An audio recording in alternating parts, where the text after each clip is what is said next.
Sensors detect an anomaly in Sector 7. All hands prepare for evasive maneuvers. Initiating holographic interface. Tactical overlay active, displaying sector data.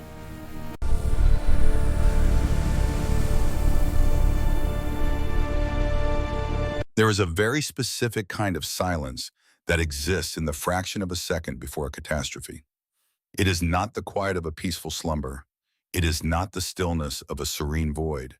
It is the heavy, suffocating silence of the universe holding its breath. It is the sound of reality pulling back the hammer on a loaded gun.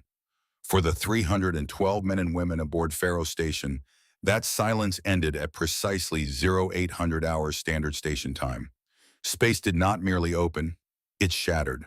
14 gravitational anomalies bloomed simultaneously in the dark void just beyond the asteroid belt.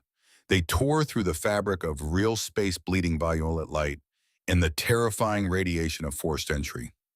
From these synthetic wounds in the cosmos emerged the absolute pinnacle of predatory arrogance, 14 warships of the Vorkai Empire. They did not arrive with the chaotic scatter of a hasty deployment. They arrived in a flawless, predatory spearhead formation. Their hulls were pale, sleek, and elegant, sweeping back like the wings of diving raptors. There were no visible thrusters, no ugly industrial exhaust ports. They were monuments to a species that had never known the bitter taste of defeat. At the center of this armada floated the flagship, a dreadnought, whose name translated roughly into human tongue meant the eternal supremacy. It was the kind of name you welded onto a hull only when you had completely bought into your own mythology. On the bridge of the eternal supremacy, the light was soft optimized for the three-eyed stereoscopic vision of the Vorkai. The air smelled faintly of ozone and crushed silver petals, a synthesized fragrance meant to keep the crew calm and focused. Not that they needed it. The Vorkai were a species of tall, elegant, four-armed beings who had evolved on a world with zero natural predators. They had never had to look over their shoulders. They had never had to hide in the dark. They had conquered 6 star systems and subjugated 11 inhabited worlds, and in doing so they had made the single most fatal mistake a civilization can make in the deep dark of the galaxy. They had started believing their own propaganda. Supreme Commander Valkar stood at the center of the bridge. He did not sit. He considered sitting during a military operation to be a sign of moral weakness.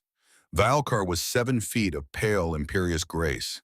He stood with 2 of his arms clasped behind his back, the other 2 resting lightly on his ornamental sidearm. He stared at the forward tactical projection with the quiet, bored confidence of a man who has never once in his life been genuinely surprised. Before him, hanging in the holographic display, was Faro Station. It was an ugly thing. It was a brutalist collection of gray cylinders, exposed solar arrays, and rotating habitation rings that looked as though they had been bolted together by someone in a severe hurry. It was tethered to a massive, jagged asteroid clinging to the rock like a metallic parasite. Valkar allowed a tiny, contemptuous breath to escape his lips.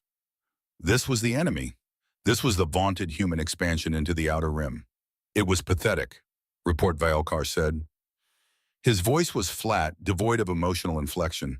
To the Vorkai, expressing emotion during a military operation was the domain of lesser, unevolved prey species. To his right, his second-in-command straightened. His name was Tarlin.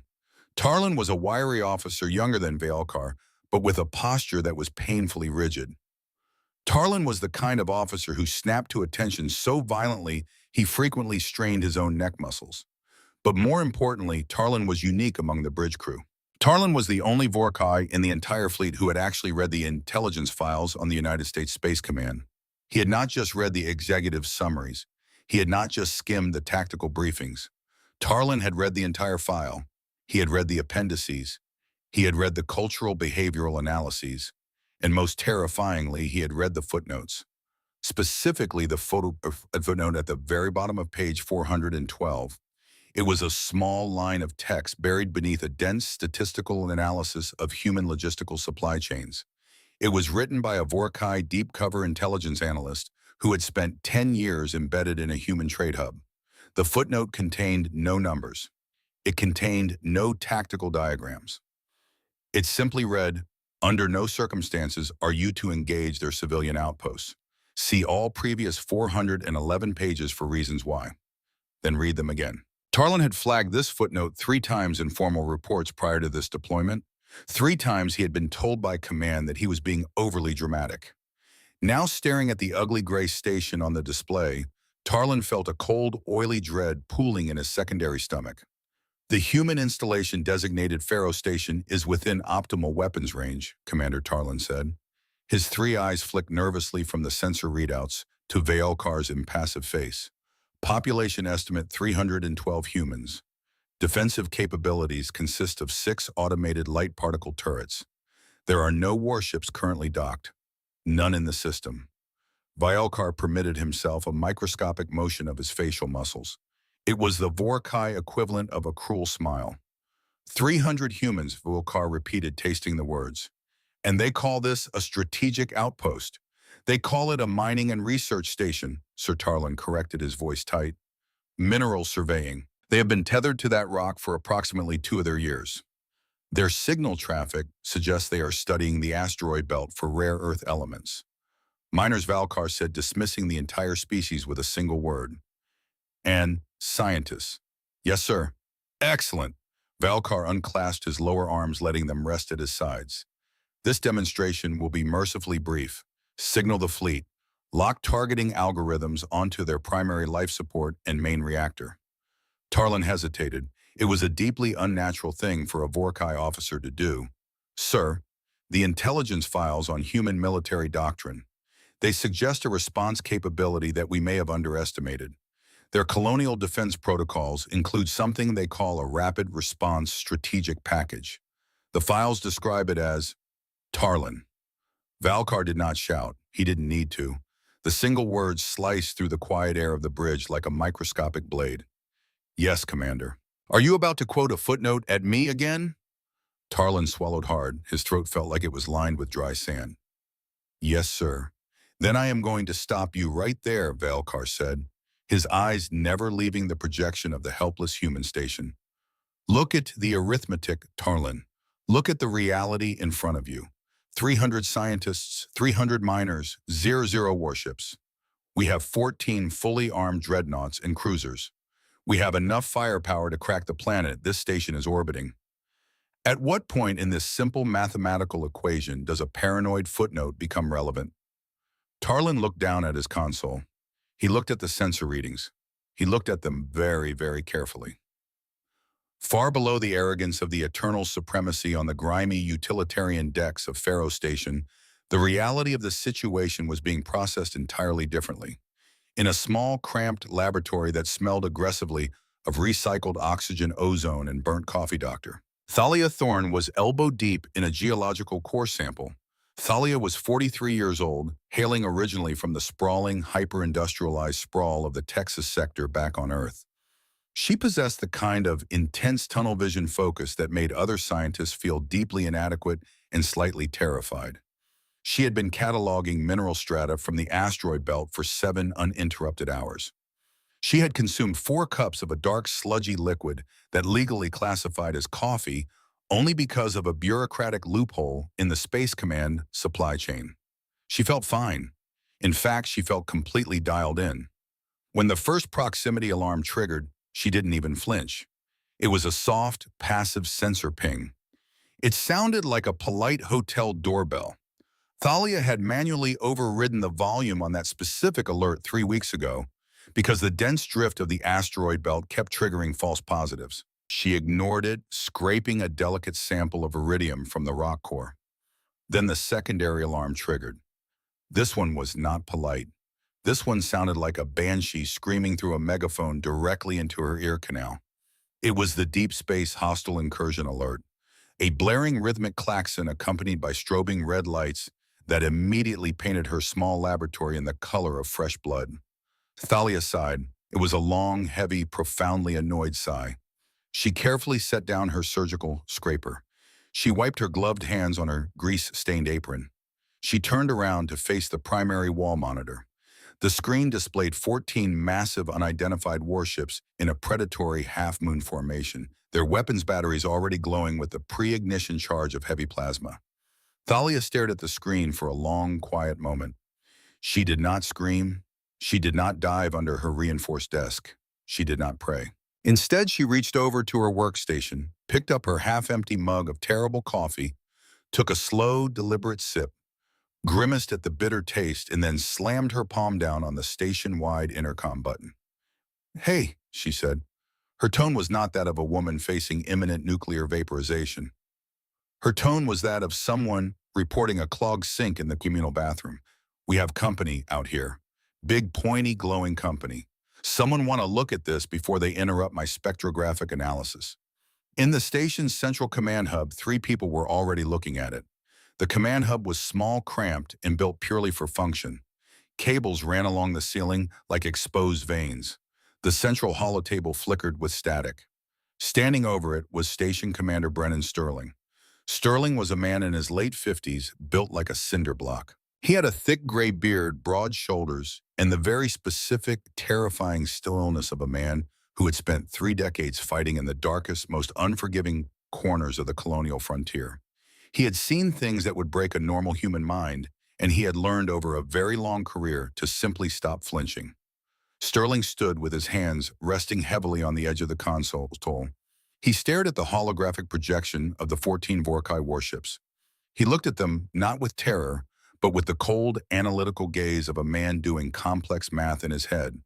To his left, the station's communications officer, a young man who was currently sweating through his uniform, was desperately cycling through emergency frequencies. "They are locking onto us, Commander," the comms officer said, his voice cracking slightly. "Multiple targeting lasers. It's the Vorkai Empire." Sterling didn't blink. "Are they hailing?" The officer checked his board. "Yes, sir. Coming through on an unencrypted wide-beam channel. Audio only. Put it on the speakers." Sterling grunted. The bridge of the small station filled with the synthesized, perfectly translated voice of Supreme Commander Velkar. The voice dripped with the kind of rehearsed theatrical authority of a being who is deeply in love with the sound of his own threats. "Attention, human installation. You are currently trespassing within the expansion territory of the Vorkai Empire. You are hopelessly outgunned. You will immediately power down your defensive turrets. You will disengage your primary reactor. You will surrender this facility and prepare for processing. Any resistance, any delay, or any attempt to signal for aid will be met with immediate and total destruction. You have exactly 3 of your Earth minutes to comply." The transmission cut out. A digital countdown timer appeared on the main screen of the human command hub. 2 minutes and 59 seconds. The comms officer looked up at Sterling, his eyes wide, his breathing shallow. "Commander, what do? We don't have the shields for even a glancing hit from one of those cruisers, let alone 14. Sterling stared at the timer. 2 minutes and 50 seconds. He looked at the tactical display. 14 warships, hundreds of plasma batteries, 312 civilians behind him in a tin can wrapped in aluminum foil. Then Brennan Sterling did something that completely defied the logic of a man standing on the edge of an open grave. He uncrossed his arms. He took a slow, deep breath. He walked away from the main tactical display, stepped over to his private biometric command terminal, and brought up an interface that was completely disconnected from the station's main network. "Send a reply," Sterling said, his voice utterly devoid of panic. "Sir, what should I tell them? Tell them we are a civilian outpost. Tell them our automated systems require a manual override sequence that takes time. Tell them we need more time to gather our personnel in the central hub for surrender." The comms officer blinked, his fingers trembling over his keyboard. "Commander, do we need more time to gather people?" No, Sterling said. He didn't look up from his private terminal. "But they don't know that. Keep them talking. Buy me 40 seconds. On his private screen, a heavily encrypted text prompt appeared. It was a direct line protocol utilizing a laser-tight burst transmission that would not broadcast outward but inward. It was aimed specifically at a set of coordinates located exactly 4 light minutes away, deep within the densest, most chaotic cluster of the local asteroid belt. For the last 6 months, there had been a rock there. It was a massive, unremarkable chunk of iron and silicate. It had no thermal signature. It had no electromagnetic output. It was completely dead. Sterling typed exactly 11 words into the prompt. "Faro Station, hostile fleet. 14 warships, requesting immediate support.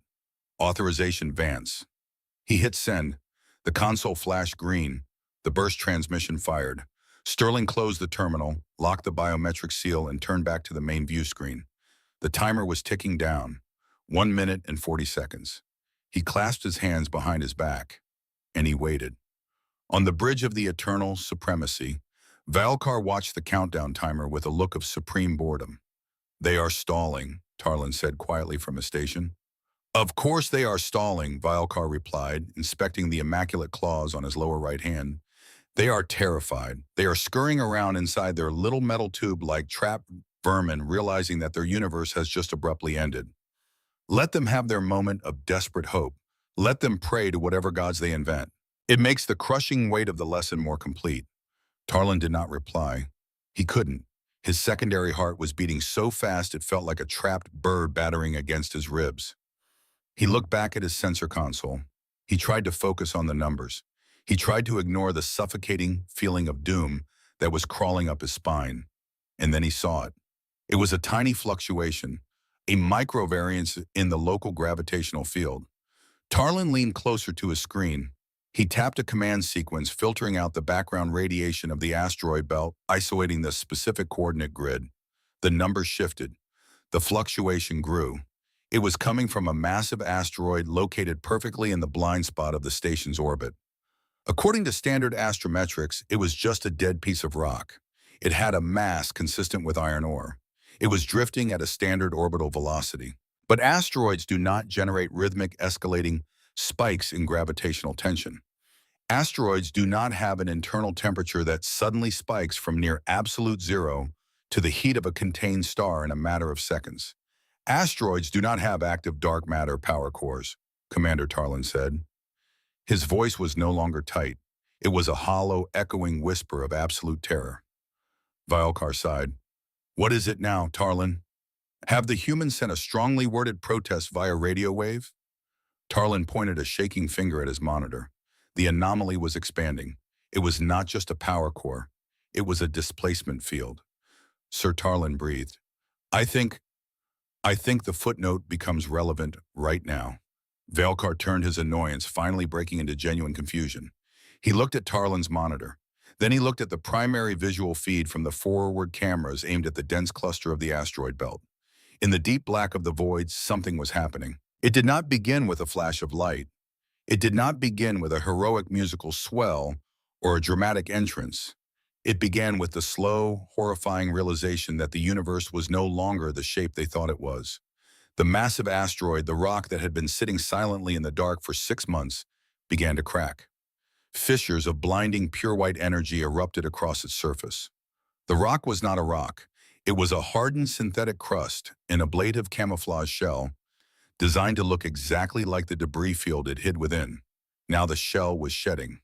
Massive tectonic plates of fake stone blew outward, propelled by explosive decoupling bolts.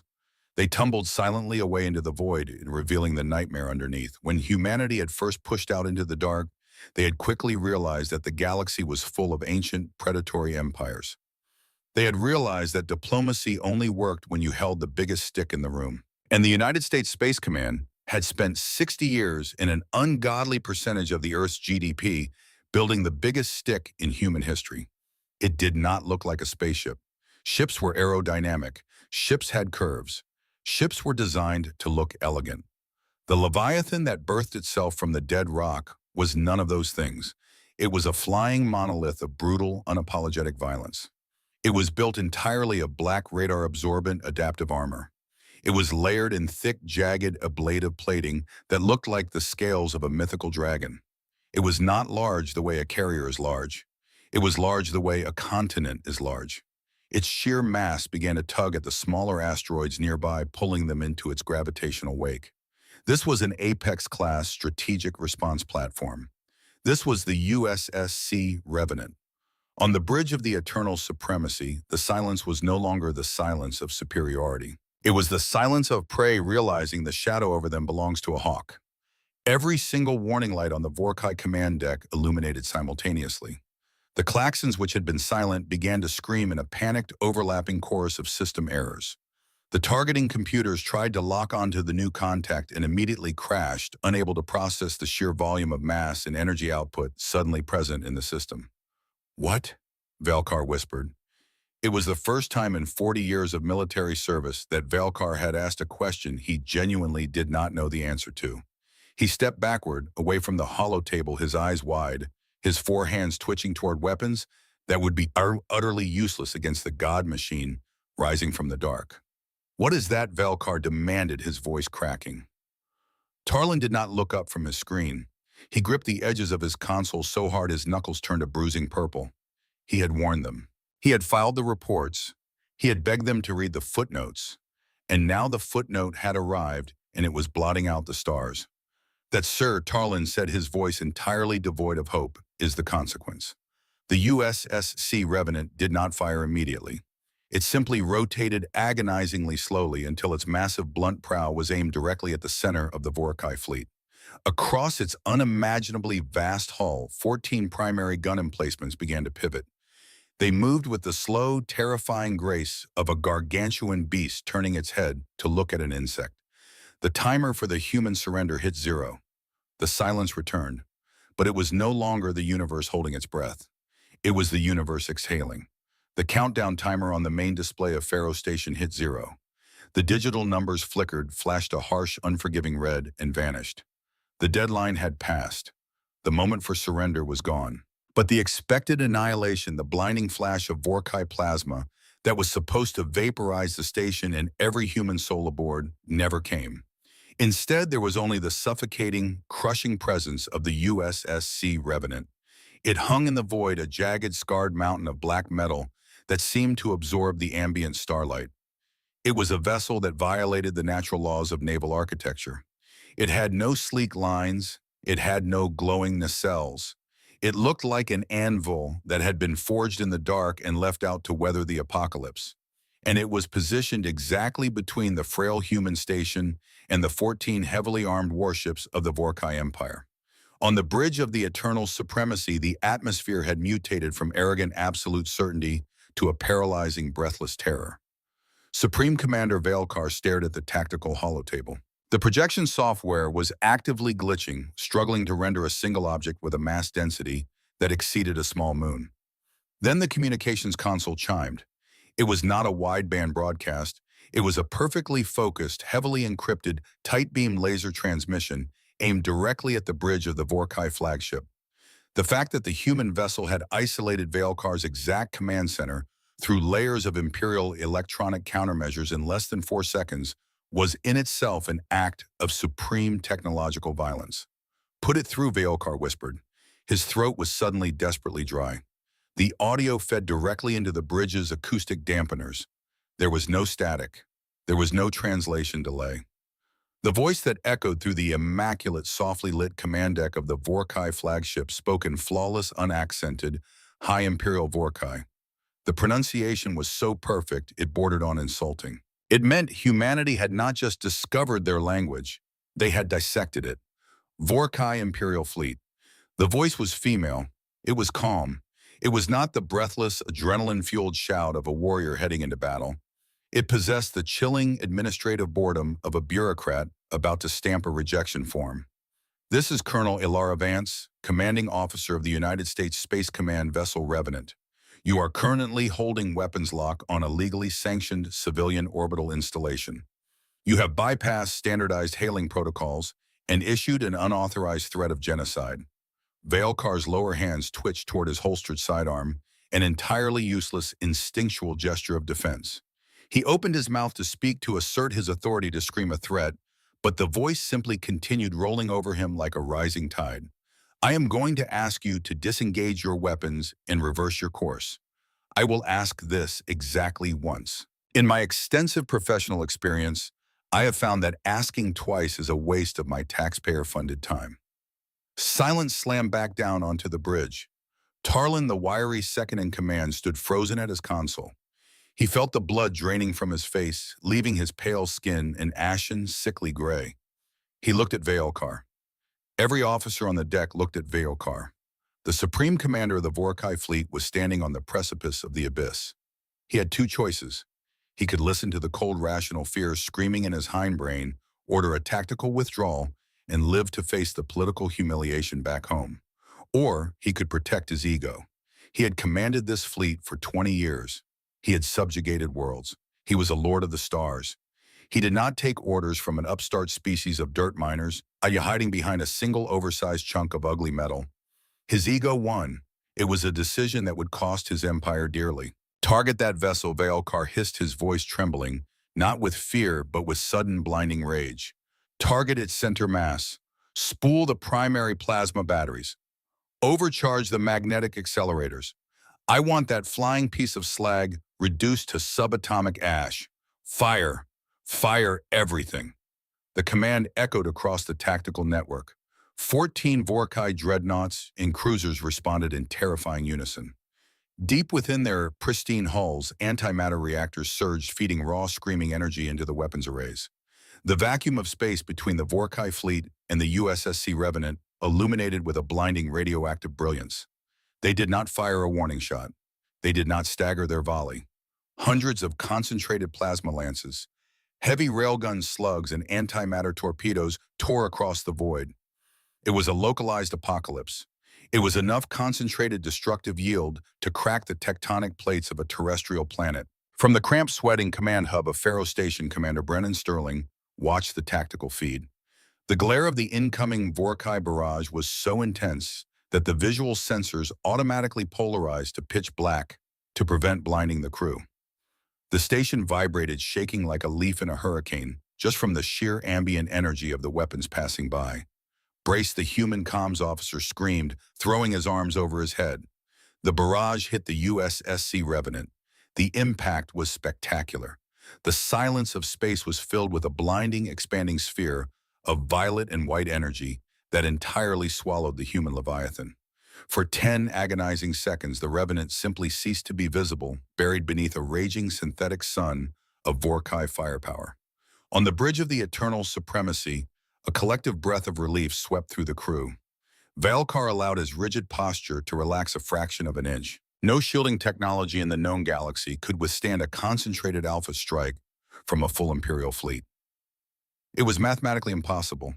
The human ship was gone. It had to be. Cut the feed, Veilkar ordered, a cruel smirk finally returning to his narrow face. Let the plasma dissipate.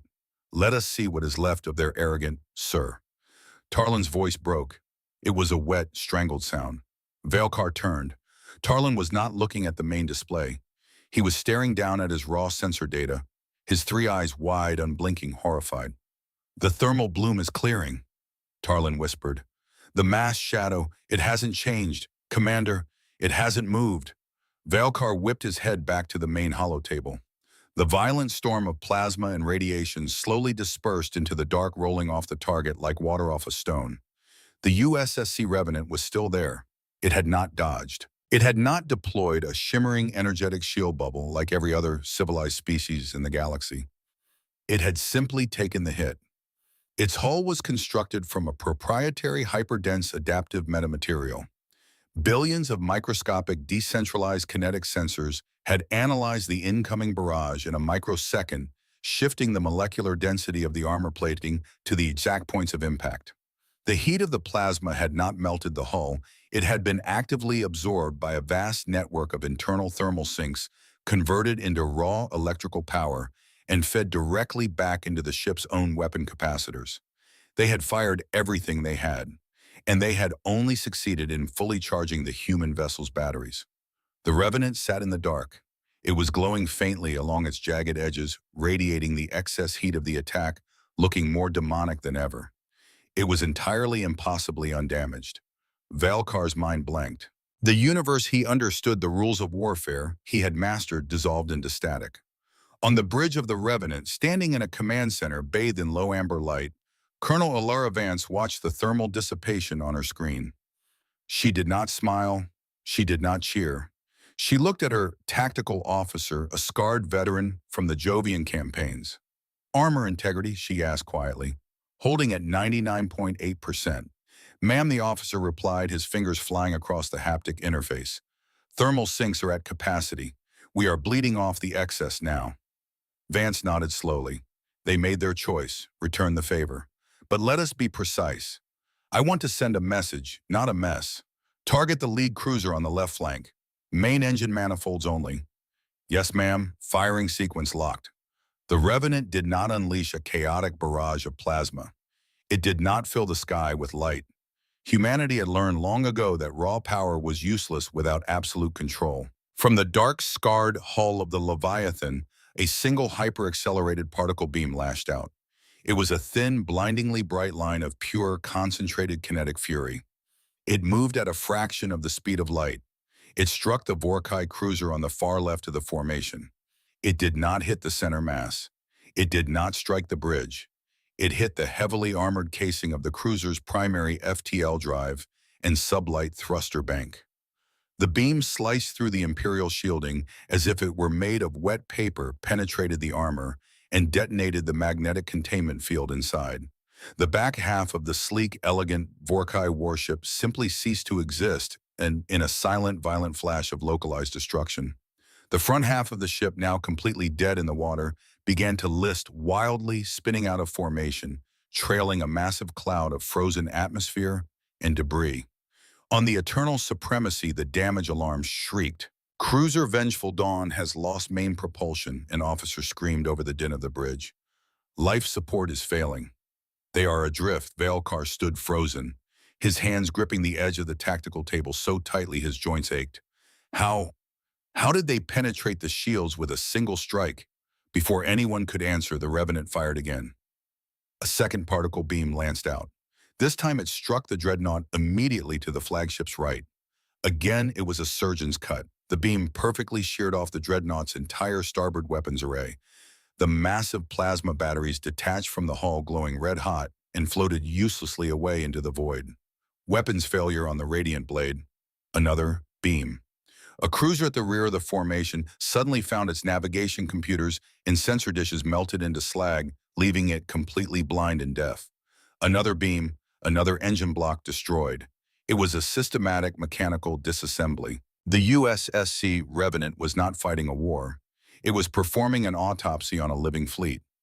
Colonel Ilara Vance was carving capability away from the Vorkai Armada with the terrifying patience of someone who had all the time in the world and absolutely zero fear of her opponent.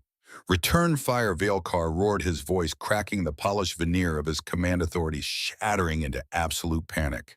Evasive maneuvers. Get us out of its firing arc. The remaining Vorkai ships broke their pristine formation. They scattered like panicked fish in a dark pond, desperately firing their thrusters, trying to flank the massive human vessel. But the Revenant simply tracked them. Its 14 main gun emplacements swiveled with brutal mechanical efficiency. 5 minutes. That was exactly how long the engagement lasted. 300 seconds. In that time, the USSC Revenant fired precisely 12 times. And in those 5 minutes, 5 Vorkai warships were permanently crippled. They were not destroyed. Humanity, it seemed, was calculating enough to leave the crews alive, to witness their own absolute defeat, but they were reduced to floating, useless coffins of cold metal. The Eternal Supremacy shuddered violently as a near miss from a human targeting laser scorched the paint off its port bow. The ship groaned, the structural integrity fields whining in protest. Commander Tarlin yelled over the cacophony of failing systems and screaming alarms. Tarlin was no longer standing at attention. He was hunched over his console, desperately trying to route power to the flagship's failing shields. We cannot sustain this. They are picking us apart. They are one ship, Veilkar screamed back, his eyes bloodshot spit flying from his lips. We are an Imperial Armada. How are they doing this? Tarlin looked up. The terror in his eyes had been replaced by a grim, soul-crushing realization. The realization of a man who knew he was going to die because his boss had refused to read a book. The footnote, Commander Tarlin shouted, his voice echoing over the alarms. I tried to tell you. Veilkar froze the chaos of the bridge, seeming to dull for a fraction of a second. What does the damn footnote say, Tarlin? Tarlin swallowed hard. It says that when provoked, humanity does not adhere to the galactic conventions of proportional response. The intelligence file stated that when the United Earth Council was presented with the Treaty on Proportional Warfare, their delegates read it, laughed for an uncomfortable amount of time, and left the room. A heavy, suffocating weight dropped onto Veilkar's chest. They laughed. They don't believe in fair fights, Sir Tarlin said, his voice dropping to a hollow whisper. They believe in overwhelming absolute dominance. They don't fight to win.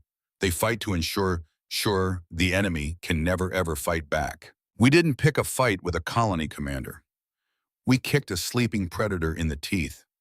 Outside the viewport, another Vorkai cruiser went dark, its reactors surgically severed by a human beam. The crippled ship tumbled end over end, drifting helplessly toward the gravity well of the asteroid belt. Valkar looked at the tactical display. 9 ships left. His shields were failing. His weapons were useless against the human armor. The Revenant sat in the center of the debris field it had just created, completely unharmed, its weapons banks glowing with a terrifying, limitless patience. It was waiting for Valkar to make his next move. It was daring him to try again. The supreme commander of the Vorkai Empire, a man who had never known defeat, felt something break inside his chest. It was the sound of his own mythology shattering. He looked around his bridge. His officers were staring at him, their faces masks of pure, unadulterated fear. They were waiting for him to save them. Valkar closed his eyes. The words tasted like ash and battery acid in his mouth.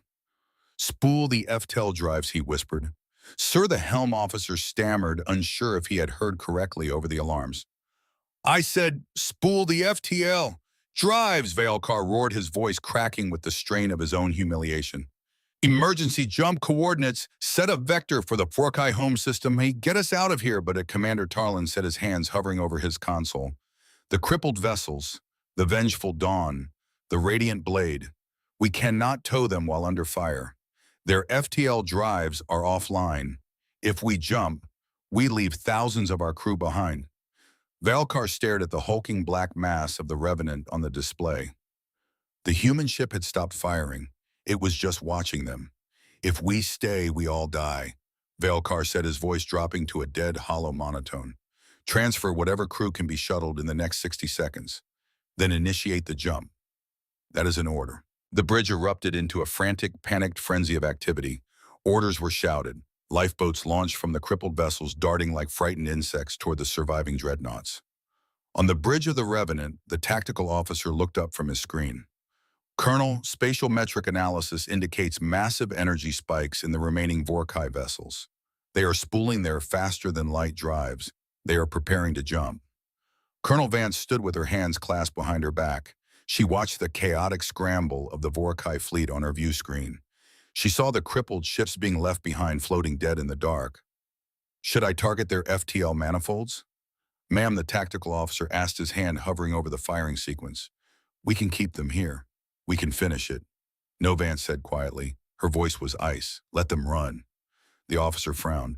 "Ma'am, if they jump, they return to their core territory. They can regroup."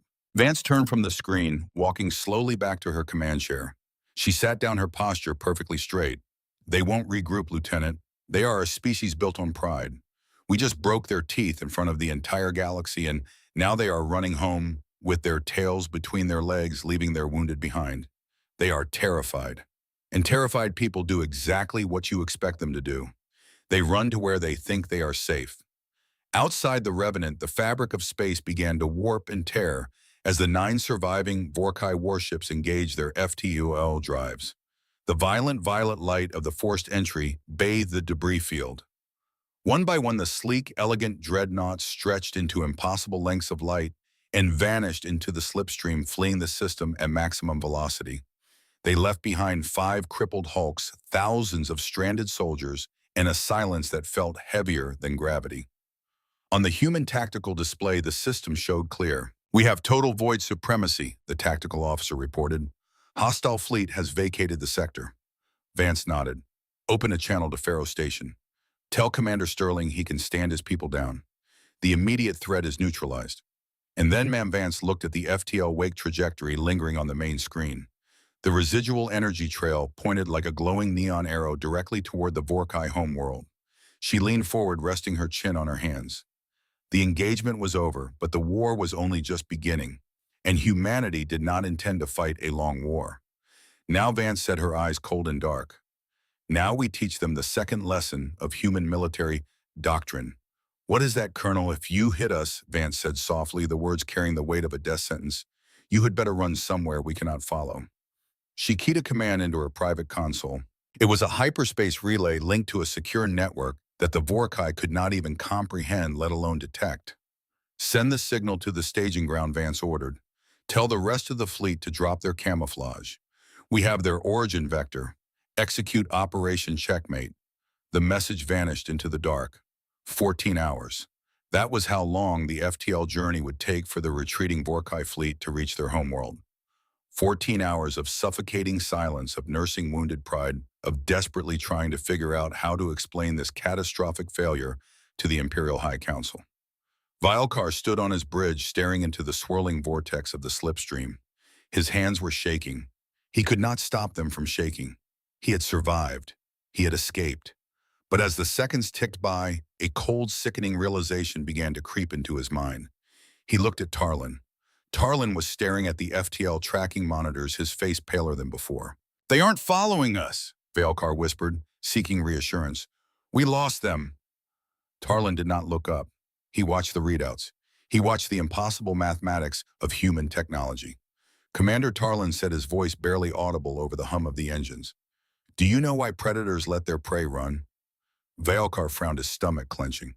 "Because they lose the scent," no, Tarlin said, finally looking up. His three eyes were filled with the absolute certainty of a man who knows he is already dead. Because the predator is already waiting at the nest. The eternal supremacy hurled itself through the void, racing desperately toward the safety of home, completely unaware that home no longer belonged to them. The timer for the fate of an empire had just begun its final countdown. 14 hours. In the grand sweeping theater of cosmic history, 14 hours is a mathematical rounding error. It is a microscopic sliver of time entirely inconsequential to the birth of stars or the slow grinding drift of tectonic plates. But to the crew of the eternal supremacy, those 14 hours in the slipstream of faster-than-light travel felt like a geological epic. It was an eternity spent entirely in the company of their own suffocating dread. The interior of the Vorkai flagship, once a pristine sanctuary of imperial arrogance, had become a tomb. The air scrubbers were failing, filling the corridors with the acrid scent of scorched polymer and the metallic tang of fear. The structural integrity fields whined with a high sustained pitch that set teeth on edge, a constant reminder of the horrific damage they had narrowly escaped. Supreme Commander Vialkar stood at the panoramic viewport, staring into the swirling, violet vortex of the FTL tunnel. He had not spoken a word since giving the order to retreat. He had not looked at his crew. He simply stared into the blinding light of the slipstream, trying to outrun the ghost of the Black Leviathan that had shattered his reality. Behind him, Tarlin stood over the primary sensor suite. He was not monitoring for pursuit. He knew with a chilling, absolute certainty that the humans were not behind them. The silence on the bridge was absolute, broken only by the hum of the overtaxed engines. It was the silence of a wounded animal dragging itself back to its den, praying that the predator had lost interest. 3 minutes to real space translation, the helm officer announced. His voice was a hollow, trembling rasp. Vialkar finally blinked. He pulled his gaze away from the FTL vortex and looked at the main tactical display. It was a projection of their destination. Vorkai Prime. It was a beautiful world, a pale sapphire jewel suspended in the dark, ringed by 3 silver moons. It was the absolute center of their empire, a world of towering, elegant spires carved from white stone, of vast, serene oceans of billions of citizens who lived in perfect, unquestioning security. It was the one place in the galaxy where Vialkar knew he was safe. Prepare planetary defense coordination protocols. Vialkar commanded, his voice cracking, shedding the last remnants of his imperial authority. The moment we drop into real space, transmit our telemetry to the orbital defense grid. Alert the High Council. We have survived the ambush, but we must lock down the system. Tarlin did not move to initiate the protocols. He simply watched the countdown timer on his console. 2 minutes, the helm officer whispered. Vialkar gripped the edge of the console. He was already rehearsing the lie in his head. He would tell the council it was a trap, a cowardly, dishonorable human ambush. He would tell them the enemy had numerical superiority. He would demand a full mobilization of the Imperial Armada. He would return with 100 ships and turn that black anvil into dust. He just needed to get home. He just needed to see the white spires of Vorkai Prime. Translating to real space in 3, 2, 1.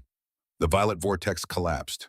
The fabric of space snapped back into its natural state with a violent physical jolt that echoed through the hull of the Eternal Supremacy.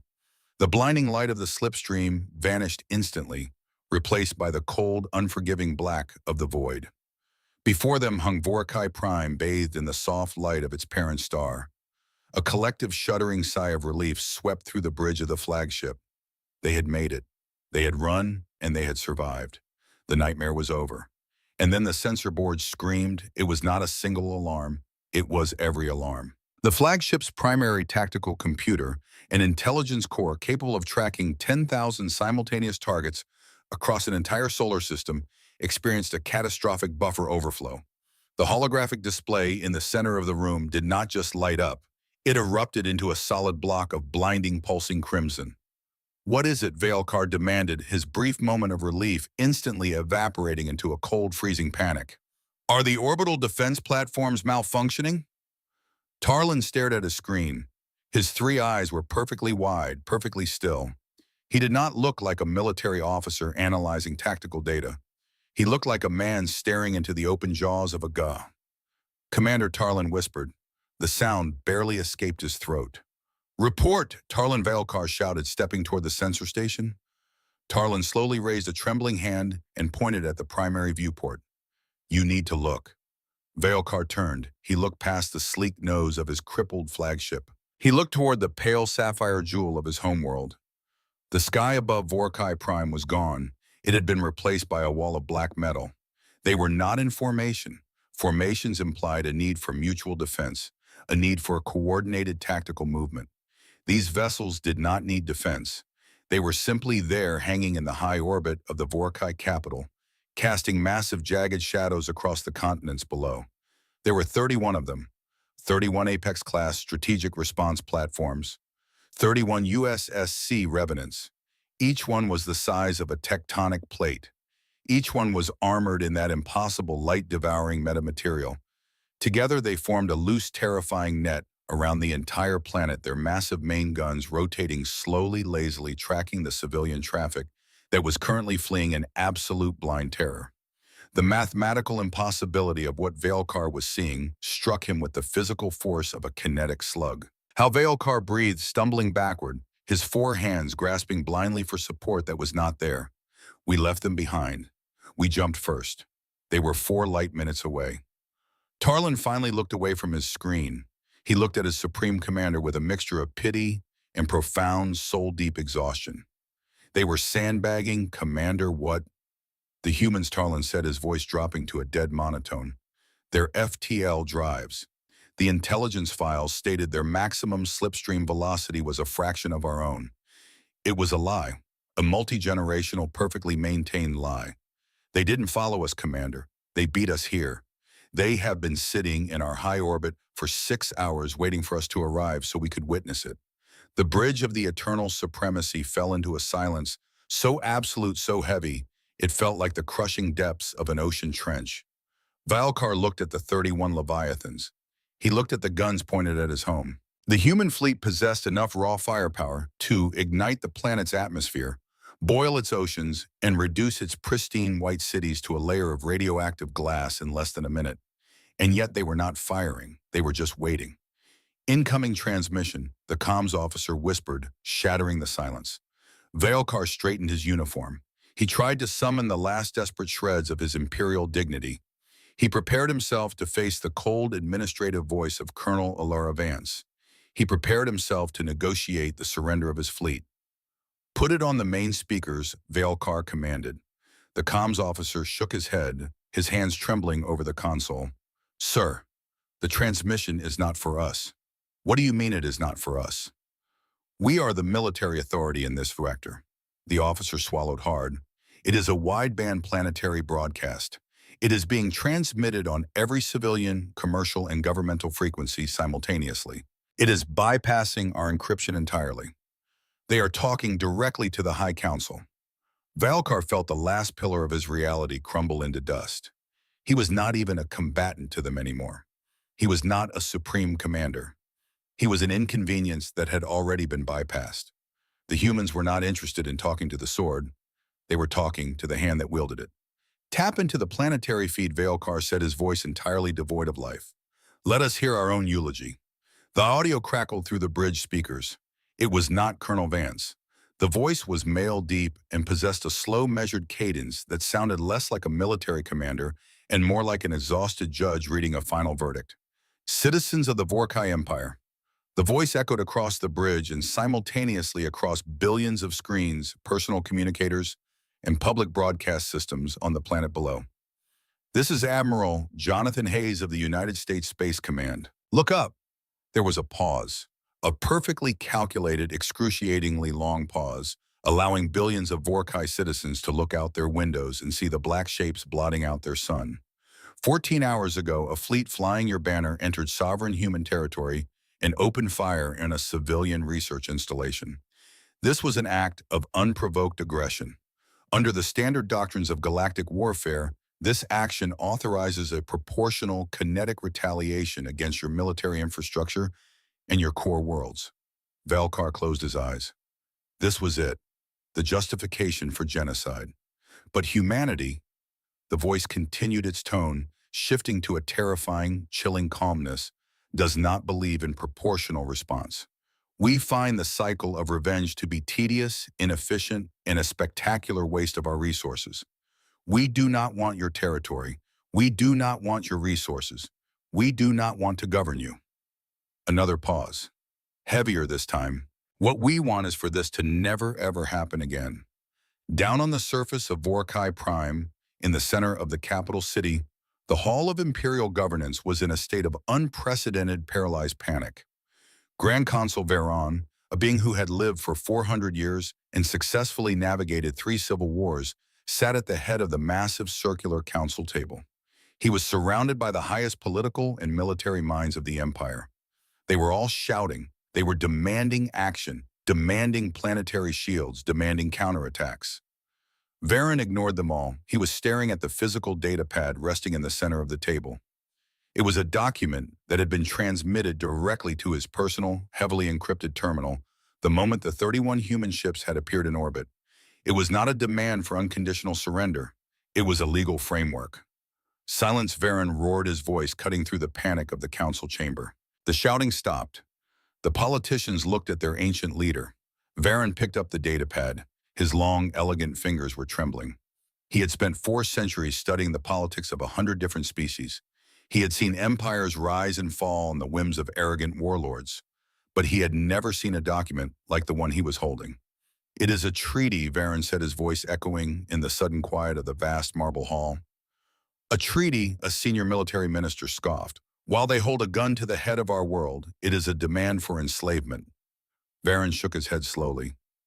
No, it is not. That is what makes it so terrifying. He looked down at the screen, reading the stark, plain English text that had been perfectly translated into High Vorkai. Condition 1, Veron read aloud.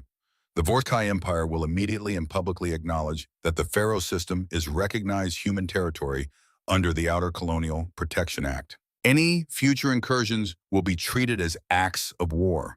He looked up at the council. Standard territorial demarcation. Condition 2. The Vorkai Empire will provide full financial and material reparations for the structural damage caused to Pharaoh Station, as well as the replacement cost of the United States Space Command munitions expended during the defense of said station.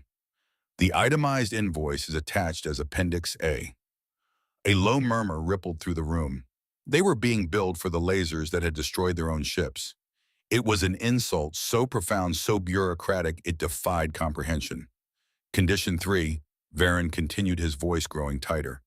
The commanding officer of the fleet that initiated the attack, Supreme Commander Veilcar, will be stripped of his rank and remanded to a Vorkai military tribunal. He will be tried under your own laws for unauthorized aggression against a civilian target. The trial will be transparent in its transcripts provided to the U.S. State Department. The military minister slammed his fists on the table. We will not hand over our own commanders to satisfy their bloodlust. We are not handing him over. Veron snapped, his patience finally shattering. Do you not see what they are doing? They are not demanding we execute him. They are demanding we hold him accountable under our own laws. They are forcing us to admit that the attack was a crime, not an act of war. They are stripping us of our martyrdom. The Grand Consul looked back down at the pad. Condition 4. The Vorkai Empire will enter into a formal binding non-aggression pact with humanity. The framework is attached as Appendix B. It requires no demilitarization of our borders. It requires no ceding of planetary assets. It simply states that if we do not cross their lines, they will not cross ours. Varen set the datapad down. He looked around the room, meeting the eyes of every terrified, angry politician. There was a final paragraph. It was not a condition. It was a statement of intent.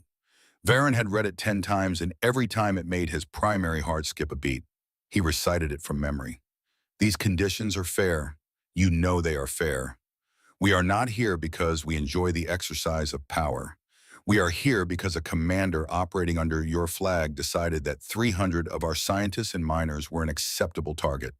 We want to ensure that specific calculus is never made again by anyone in this galaxy. We are not your conquerors. We are your reminder. You have 72 of your hours to sign this document. We will wait. The silence in the council chamber was deafening. They are offering us our lives, a junior minister whispered, staring blankly at the ceiling. Why, they have 31 ships of unimaginable power. They could take everything. Why are they just asking for an apology and a check? Because they are not barbarians, Varen said quietly, and that is why we cannot win. The Grand Consul stood up.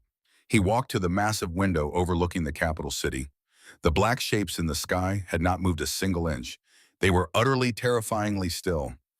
If they glassed our world, Varen explained, his voice heavy with the weight of centuries, our surviving colonies would spend the next 1,000 years plotting a guerrilla war of extermination. We would become a cancer in their side. They know this. So instead, they come to our home, they demonstrate a level of absolute godlike power that proves our military is utterly obsolete, and then they offer us a fair deal. Varen turned back to the council. They don't want to fight us. They just want us to be too terrified to ever look in their direction again. And they have succeeded. The Grand Consul walked back to the table, picked up the datapad, and retrieved a biometric stylus from his robes. I am signing this, Varen said, and I am adding a 5th condition of my own. The military minister looked up, horrified. You are surrendering and volunteering more. I am establishing a joint review committee for all future territorial claims, Varen said, his stylus flying across the digital screen. I am going to prove to them that we understand the lesson, because if I do not, the next time those ships appear in our sky, they will not bring a treaty. He pressed his thumb against the biometric seal. The document flashed green. The data packet was transmitted. It had not taken 72 hours. It had taken exactly 6. High above the planet in the command center of the USSC, Revenant Colonel Alara Vance watched the decryption of the diplomatic packet on her personal terminal. She read the signatures. She read the newly added 5th condition. A tiny, almost imperceptible nod of approval crossed her features. The Grand Consul is a pragmatist, Vance said quietly. Good. Pragmatists are predictable. Standing behind her, her tactical officer let out a long, slow breath. He had been standing at battle readiness for 12 hours. They signed it all, ma'am, he asked. Every line, Vance confirmed, and they offered a joint oversight committee to prevent future border frictions.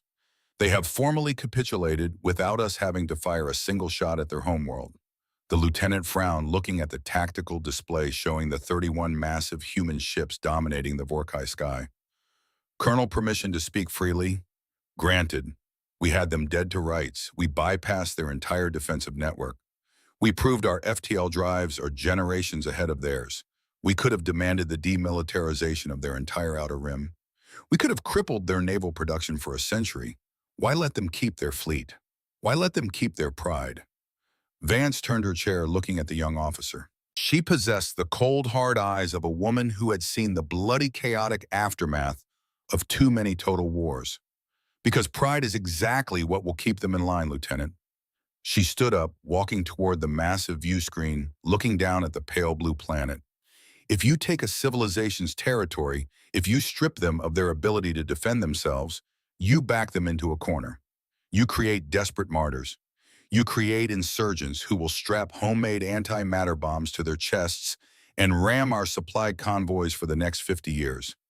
I have zero interest in spending the rest of my career policing a hostile, subjugated empire. Vance turned back to the bridge crew. Her voice carried the weight of human military philosophy forged in the fires of their own violent history on Earth. We did not come here to conquer the Vorkai Empire. We came here to perform a psychological surgical strike. We showed them that their greatest, most arrogant military mind is nothing but a localized annoyance to us. We showed them that we can appear in their bedroom while they sleep, and then we showed them restraint. Vance looked back at the planet. Restraint, Lieutenant, is the most terrifying weapon in the human arsenal, because it implies that the violence we are capable of is so absolute, so catastrophic that even we are afraid to use it.